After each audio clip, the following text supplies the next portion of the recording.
If you haven't yet watched the first video explaining the type of documents needed for an extreme hardship waiver, please pause this video and watch that video first. It will help explain how this process works and why certain documents will be requested from you. Your role is critical to successfully complete this process. Please be ready and willing to obtain all the needed documents requested for your case. We cannot obtain these documents without your help. If we could, we would gladly do it. But each document we request is for a specific purpose and will only help your case. If we don't have the document, the case cannot be as strong as it would be otherwise. So please help us help you by promptly providing the requested documents as soon as possible. We absolutely cannot complete the case without you. If we ask a question, please also provide as much information as possible. We are only collecting information to prepare the strongest arguments possible for your case.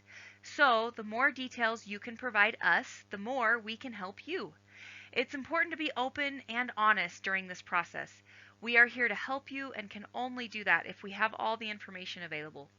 Please don't be afraid to offer more information, explain a detail you think might be important, or ask a question. We want to help. So ultimately, please be ready to jump in and provide what is needed, and I promise the process will go so much better. One of the most common questions we get is, how long will this take?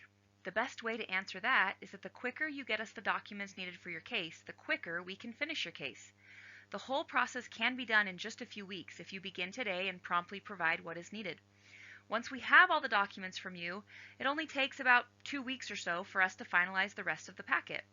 Some documents are going to take longer to collect than others, which is why we recommend starting as soon as the items are requested. For example, if you haven't already, the qualifying relative will soon be recommended to schedule an appointment for a mental health evaluation. This is a very standard appointment all clients are encouraged to complete with a licensed mental health practitioner. Believe it or not, it actually has very little to do with your mental health, so please don't worry about someone criticizing your situation. It's actually the exact opposite.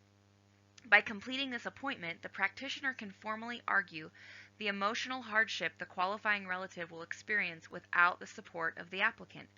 This step will help your case tremendously.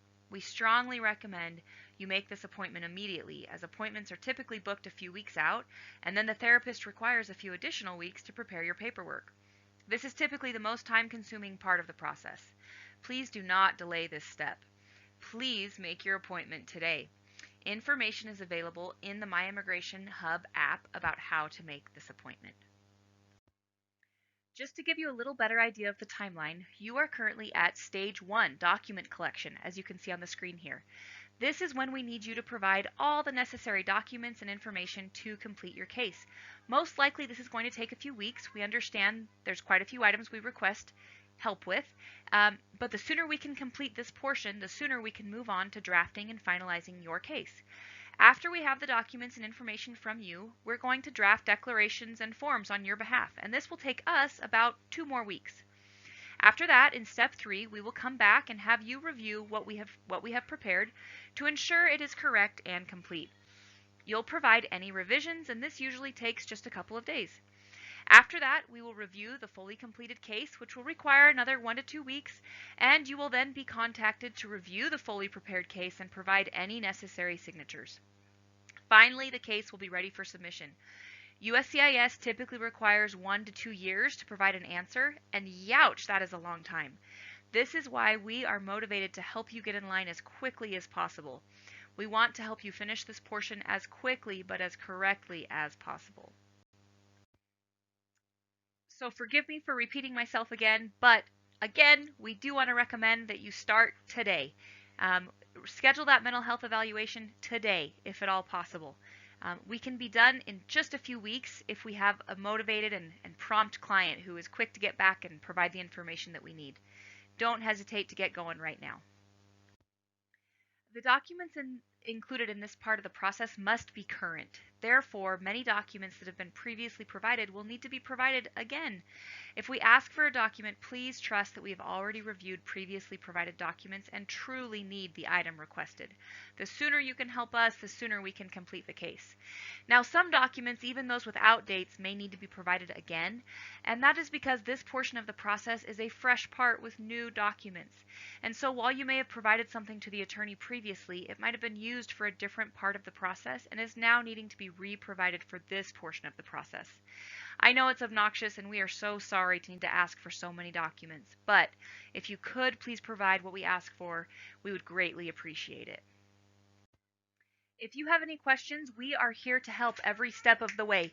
You will see that there are a few different ways to reach out. In the top of your screen there, you can give us a call directly. We're happy to answer your question live. You can also send us a message. You can leave us a voice message there in the bottom right-hand corner. You'll see an option to do that.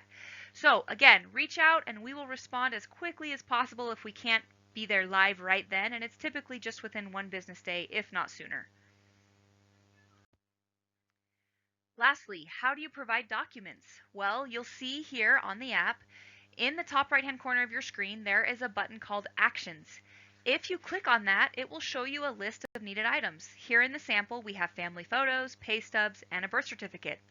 Let's pretend you were to click on family photos. Then you would see in the next screen over a description of what we need. It gives you some more details and hopefully some context for what we're looking for specifically with family photos. Then, when you're ready to provide those family photos, in the bottom of that screen, you'd see a paperclip. If you click on that paperclip, it will give you options as to how to upload. You can, for example, take pictures directly on your phone, or you can upload files already on your phone. You can also do this on a desktop device if you have files on your computer you'd like to upload directly here. Once that is done, we will review those and we'll provide you any feedback. We are so eager to help you and appreciate your patience through this process as we work together. If you have any questions, please don't hesitate to reach out. Please know that we are on your team and truly want the very best for you. Thank you so much. We look forward to being in touch again soon.